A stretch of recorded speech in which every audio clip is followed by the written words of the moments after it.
Saudara-saudari terkasih dalam Kristus, hari ini Sabtu 29 Januari 2022 dalam pekan biasa ketiga tahun C. Bacaan dibawakan oleh Bernadetta Utomo, Mazmur dilantunkan oleh Lucia Andri, dan renungan ditulis oleh Eustachius Panca Setianta. Selamat menekuni Sabda Allah.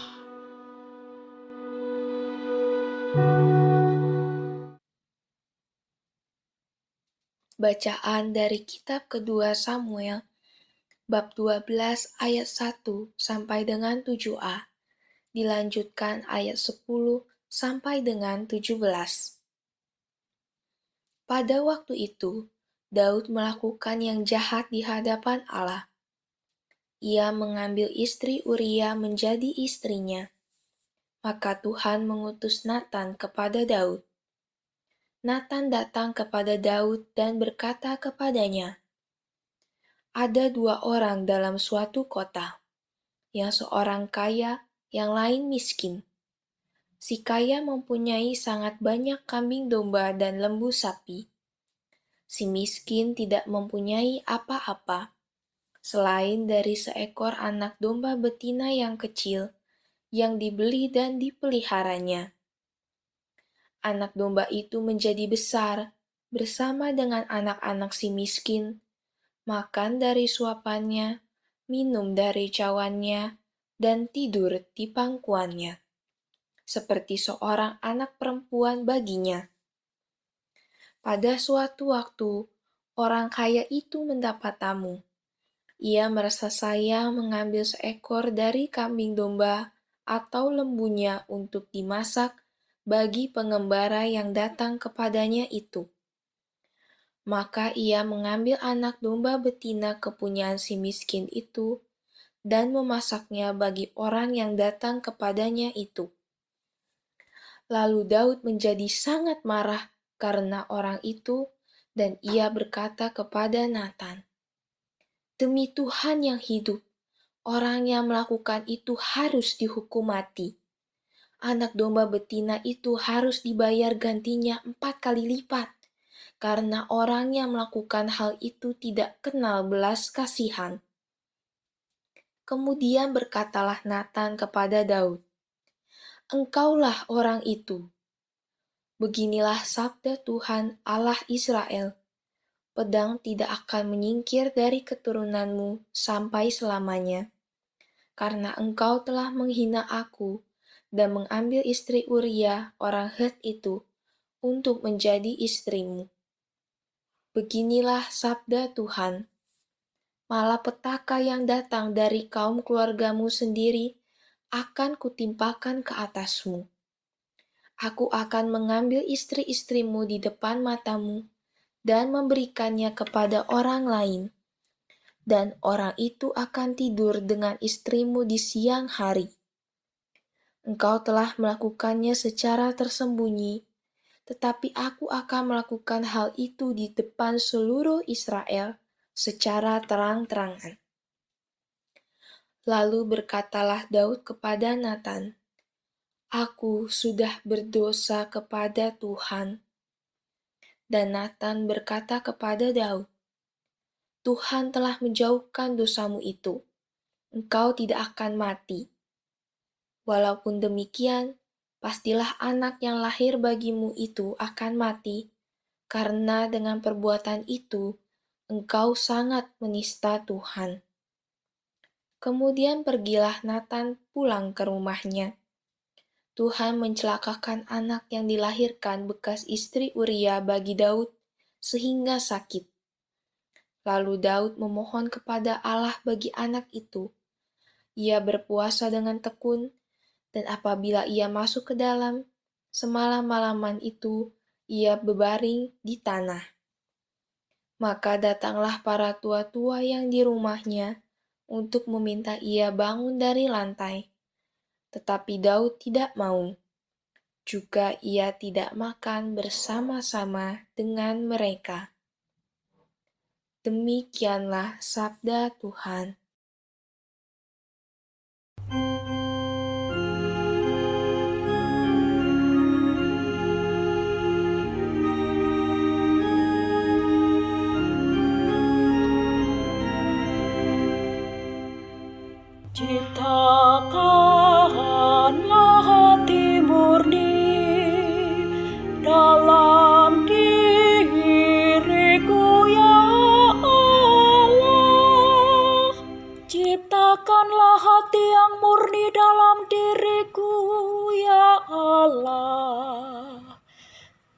baruilah semangat yang teguh dalam batinku. Janganlah membuang aku dari hadapan-Mu, dan janganlah mengambil Roh-Mu yang kudus daripadaku. Ciptakanlah hati murni dalam diriku, ya Allah. Berilah aku sukacita karena keselamatan-Mu, dan teguhkanlah roh yang rela dalam diriku. Maka aku akan mengajarkan jalan-Mu kepada orang-orang durhaka, supaya orang-orang berdosa berbalik kepadamu. Ciptakanlah hati murni dalam diriku, ya Allah. Lepaskanlah aku dari hutang darah, ya Allah, Allah penyelamatku. Maka lidahku akan memasyurkan keadilan-Mu. Ya Tuhan, bukalah bibirku, supaya mulutku mewartakan puji-pujian kepadamu. Ciptakanlah hati murni dalam diriku, ya Allah.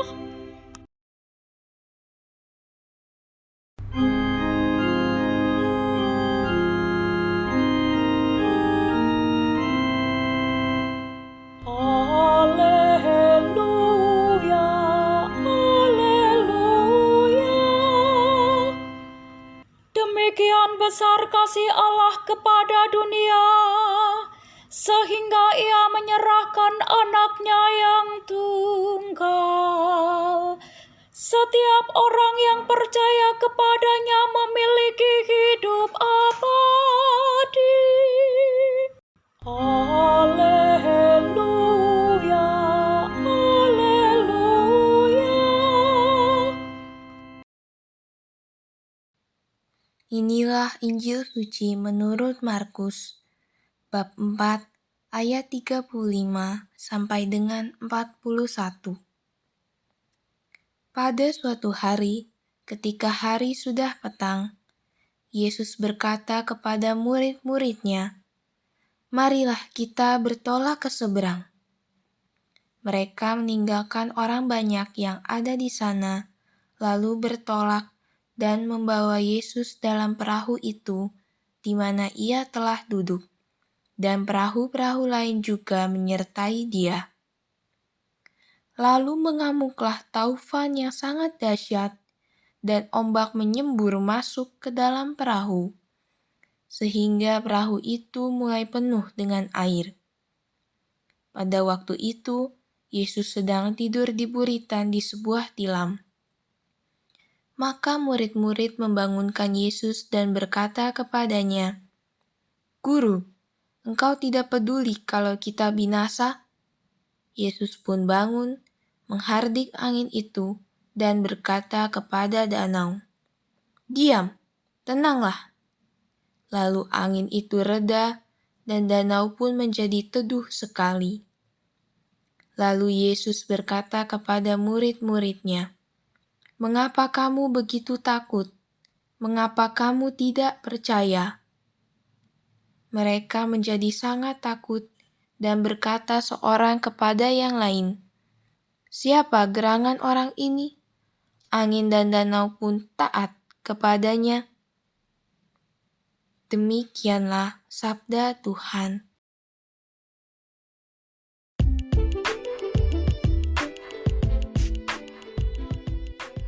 Mengapa kamu tidak percaya? Renungan dibawakan oleh Yustahius Panca Setianta.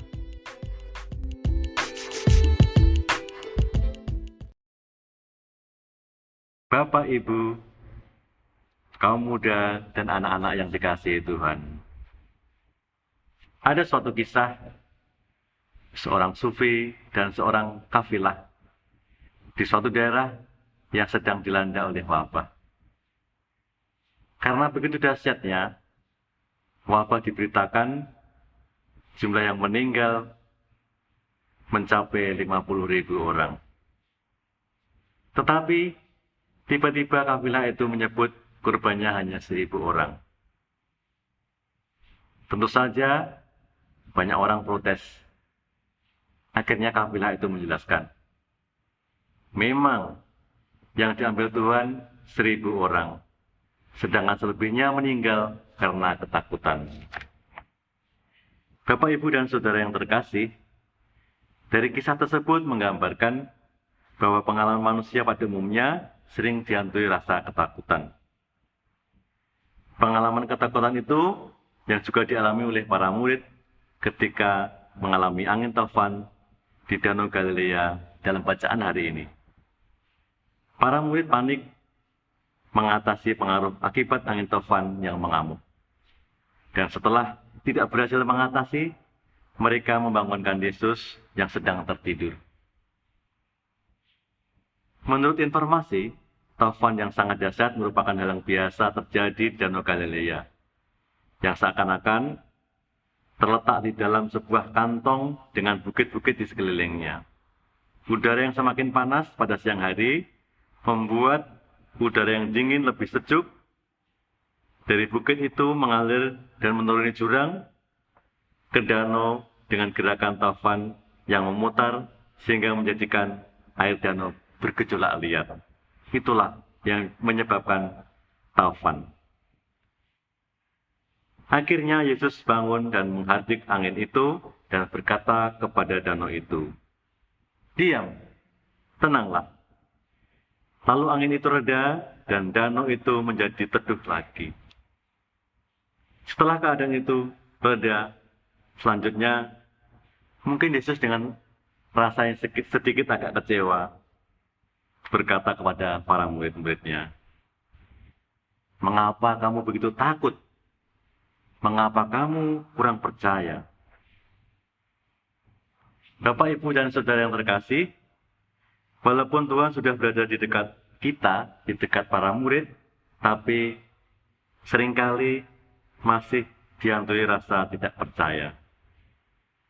Percaya kepada Tuhan membuat kita semakin berani menghadapi angin gelombang dalam kehidupan.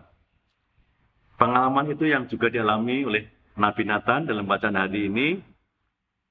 Nabi Nathan menasihati Raja Daud meskipun dengan risiko untuk dimusuhinya. Karena percaya kepada perintah Tuhan, Nabi Nathan dengan berani menunjukkan kesalahan Raja Daud. Bersyukurlah, akhirnya Raja Daud menyesal dan bertobat.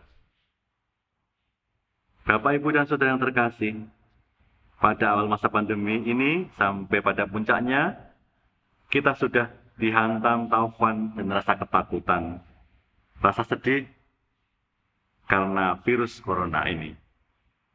Kita juga masih sering akan menghadapi rasa takut karena sakit, takut karena kehilangan pekerjaan, takut mengalami rezeki yang kurang baik, dan ketakutan-ketakutan yang lain yang menjadi riak dan gelombang dalam kehidupan kita. Semoga bacaan hari ini memberikan kita kekuatan untuk berani menjalani kehidupan kita.